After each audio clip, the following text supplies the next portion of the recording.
जो mental math class 10th chapter number 5 हम कर रहे हैं अर्थमेटिक प्रोग्रेशन। मैं हूं हरी सर और आप सभी बच्चे देख रहे हैं आपका अपना यूट्यूब चैनल चलो कदम बढ़ाए। जो बच्चे हिंदी मीडियम में पढ़ते हैं उनके लिए अलग से चैनल है जिसका नाम है मैथ्स विद हरी सर।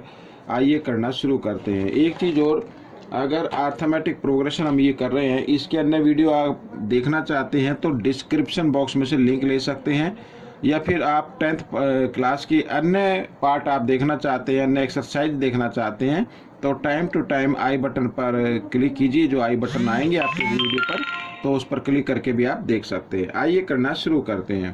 कहता है question, which term of the AP, ये एपी गिवन है इज जीरो। ठीक है, इस एपी का कौन सा टर्म जीरो है हमें ये फाइंड आउट करना है। तो हम इसमें क्या करते हैं, लेट कर लेते हैं बच्चों, लेट द nth टर्म। ठीक है, लेट द nth टर्म, ये nth टर्म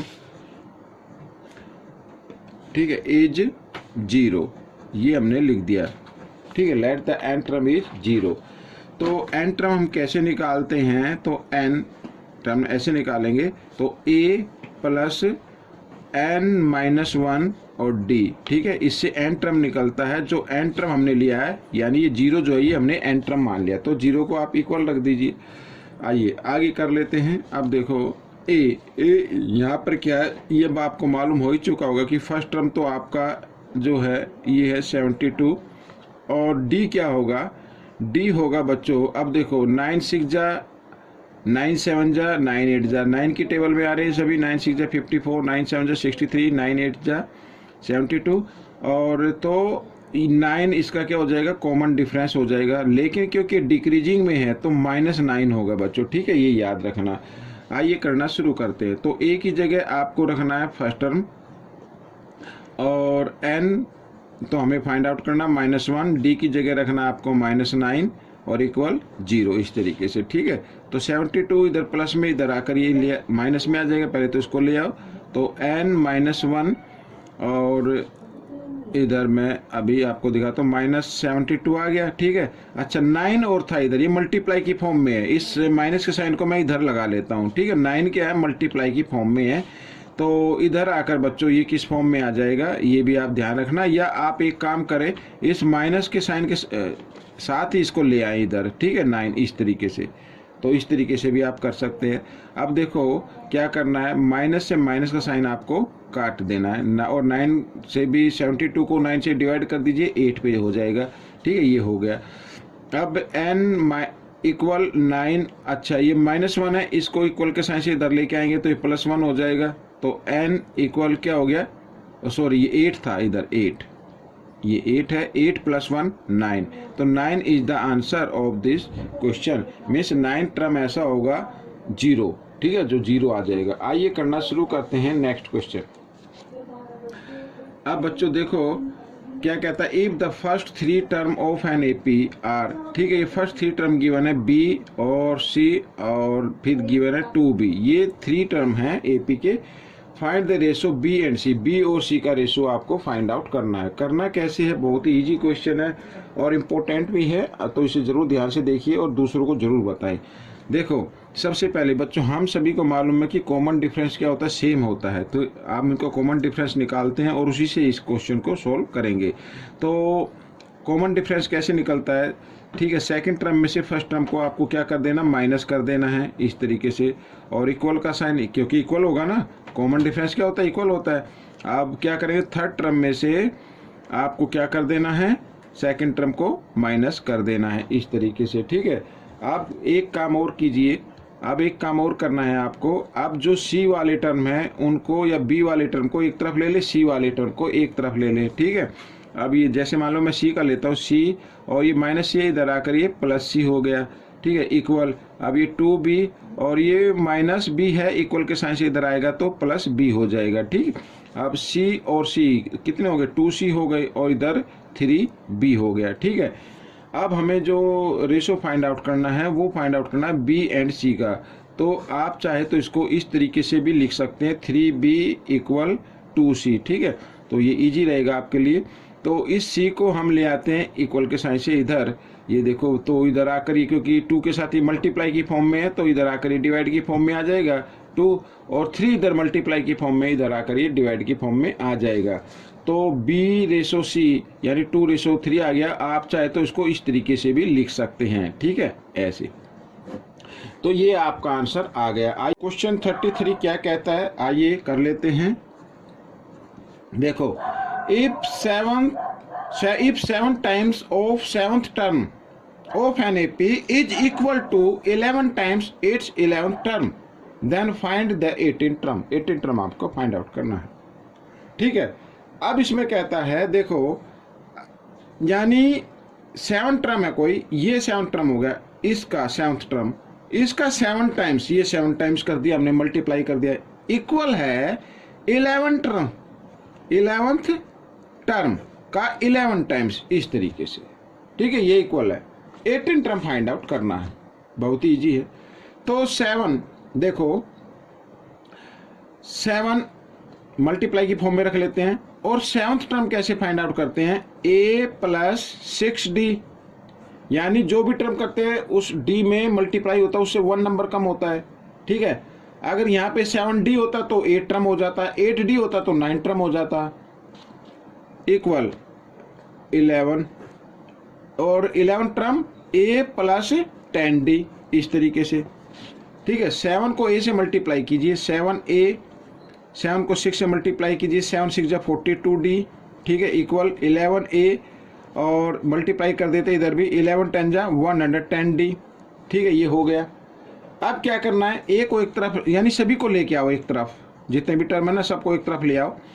7A इधर ये प्लस है, माइनस का हो जाएगा, -11A, और फिर है +42D, और इधर ही आकर माइनस का हो जाएगा, -110D, ठीक है, इस तरीके से आप कर लीजिए, और इज इक्वल टू 0, ठीक है। अब क्या करना है, अब माइनस प्लस माइनस होते तो 7 में से, 11 में से 7 माइनस कर दीजिए, तो 4A आ जाएगा, माइनस का आ जाएगा। इधर भी आप माइनस कर दीजिए, माइनस प्लस माइनस होते हैं, बड़े नंबर के सामने माइनस, इसलिए माइनस का आएगा। 10 में से 2 माइनस करेंगे 8 आ जाएगा, 10 में से 4 माइनस किया 6 आ जाएगा, यानी ये आ गया, ठीक है। अब दोनों माइनस के, अब आप चाहे तो दोनों को प्लस का बना लीजिए, दोनों के साइन चेंज कर दीजिए, कोई दिक्कत नहीं है, कर सकते हैं बिल्कुल ऐसा, ठीक है। अगर किसी क्वेश्चन में ऐसा होता तो आप साइन चेंज कर सकते हैं, लेकिन सभी के साइन चेंज करने पड़ेंगे, ये याद रखना बस। 4 से डिवाइड कर देते हैं, 4 से, ठीक है, दोनों टर्म को, 4 1 जा 4, और ये 4 1 जा 4, 4 7 जा 28, तो यानी हमारा आ गया A + 17D, ये आ गया बच्चों, A + 17D आ गया, ठीक है। अब हमें, अब आप ध्यान से देखो ये कौन सा टर्म है, जी हाँ, ये 18 टर्म है भाई, 18 में से 1 डिजिट लेस है ना यहाँ पर, तो 18 टर्म हम कैसे फाइंड आउट करते हैं, A + 17D, यही तो होता है, तो ये आपका 18 टर्म आ गया, ठीक है। तो इस तरीके से क्वेश्चन सोल्व हो गया। तो बच्चों अब करते हैं क्वेश्चन नंबर 34, ये देखिए आपके सामने क्वेश्चन नंबर 34। अब इस क्वेश्चन को भी हम सोल्व कर लेते हैं। Find the 20th term from the end से 20 टर्म हमें फाइंड आउट करना है। तो हमारी ये एपी गिवन है, तो आप आपको इसको इजी तरीके से कैसे कर सकते हैं, आपको ये इसको रिवर्स कर लेना है, उल्टा लिख देना है, ठीक है। यानी कि 253 को लिखिए। अब इसमें गैप देखिए कितने का आ रहा है, 5 का गैप है ना, तो इसमें से 5 माइनस कीजिए तो 248 हो जाएगा, ठीक है। इधर तो इंक्रीजिंग ऑर्डर में है, अगर हम इसको रिवर्स लिख रहे हैं तो डिक्रीजिंग ऑर्डर में आ जाएगा, इस तरीके से। समझ में आया? तो अब इसमें से 5 माइनस करेंगे तो कितना आ जाएगा बच्चों, 253 था, तो अब कितना आ जाएगा, 243 आ जाएगा, ठीक है। इस तरीके से ये आता चला जाएगा और लास्ट में आ जाएगा क्या, 3, ठीक है। हमने इसको रिवर्स कर दिया है। अब सबसे पहले अब आप इसमें क्या करें, देखो फर्स्ट टर्म आप लिख लेना 253, ठीक है। और डिफरेंस कितने का है, अभी डिक्रीजिंग में आ गया तो -5 आ जाएगा, ठीक है। हमें फाइंड आउट करना 20 टर्म, यानी A20 फाइंड आउट करना। तो कैसे करते हैं, A + 19D, इस तरीके से करते हैं। तो A की वैल्यू क्या है बच्चों, A की वैल्यू है, यानी फर्स्ट टर्म है 253 और प्लस 19 इंटू D की वैल्यू आई है -5, ठीक है। 253 और 19 5 जा होता है 95, माइनस प्लस माइनस -95 और 95 माइनस कर दीजिए, आपका 20th टर्म निकल आएगा। अब बच्चों देखो 3 में से 5 माइनस नहीं होंगे, 13 में से 5 माइनस किए तो कितना आ गया बच्चों, 8 आ गया। ठीक है, यहाँ पे रह गया 4, 4 में से 9 माइनस नहीं होंगे तो बोरो लेंगे, 14, 14 में से 9 माइनस करेंगे तो कितना आ जाएगा बच्चों, 5 आ जाएगा। ठीक है, अब यहाँ पे रह गया 1, तो ये 1, दो this is the answer of this question. तो ये आपका क्वेश्चन का आंसर निकल चुका है। आइए करते हैं अब हम क्वेश्चन नंबर 35। ये रहा आपके सामने, बहुत ही इजी है बच्चों, देखो बहुत इजी।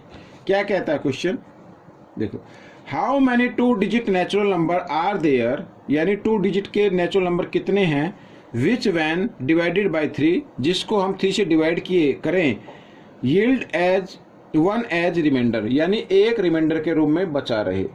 ठीक है, अब बच्चों 2 डिजिट के नंबर होते हैं 10 से शुरू।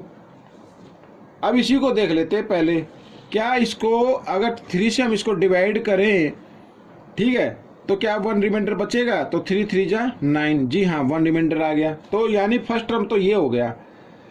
अब सेकंड टर्म क्या होगा, इसमें 3 ऐड करते जाओ, 10, 13, 16 इस तरीके से।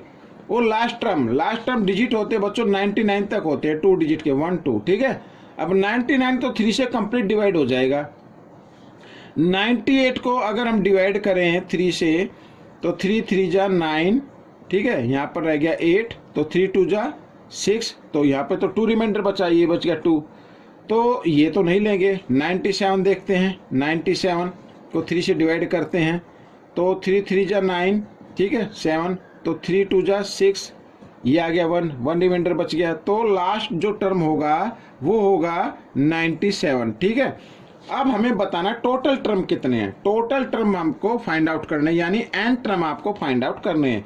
और एन टर्म हम कैसे फाइंड आउट करते हैं, ठीक है, ये तो आपको मालूम है ना, a प्लस n माइनस 1 और d, इसी से तो करते हैं। आइए करना शुरू करते हैं। a का मतलब फर्स्ट टर्म से है, प्लस n की जगह n ही रखना है आपको, क्योंकि ये तो फाइंड आउट करना है।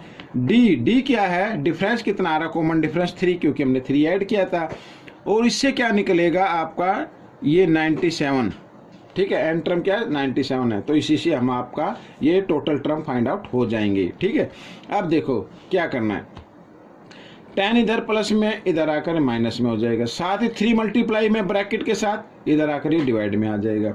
आइए कर लेते हैं, तो इधर मैं n माइनस 1 रहने देता हूँ, तो 97 माइनस 10 और नीचे डिवाइड कर दिया हमने 3। अब 87 हो गया, 87 बाई 3 हो गया, 3 से 87 को डिवाइड कर देंगे तो 3 2 जा 6 और 3 9 जा 27, 29 आ गया बच्चों। तो n की वैल्यू 29, और ये माइनस 1 है ना, इसको भी ले आओ इधर, प्लस 1 यानी 30, यानी 30 टर्म है टोटल। कितने हैं, 30 term. How many 2 digit natural number, 30 term. 30 natural number हैं जो 3 से डिवाइड करें तो 1 रिमाइंडर आ जाएगा। ठीक है, तो बच्चों ये क्वेश्चन आपका कंप्लीट हो गया, साथ ही ये पार्ट भी कंप्लीट हो गया। आपको ये पार्ट कैसा लगा मुझे ज़रूर बताएं, और इसमें से सीखकर दूसरे बच्चों को ज़रूर सिखाना है। मिलेंगे नेक्स्ट पार्ट में, टिल देन थैंक यू।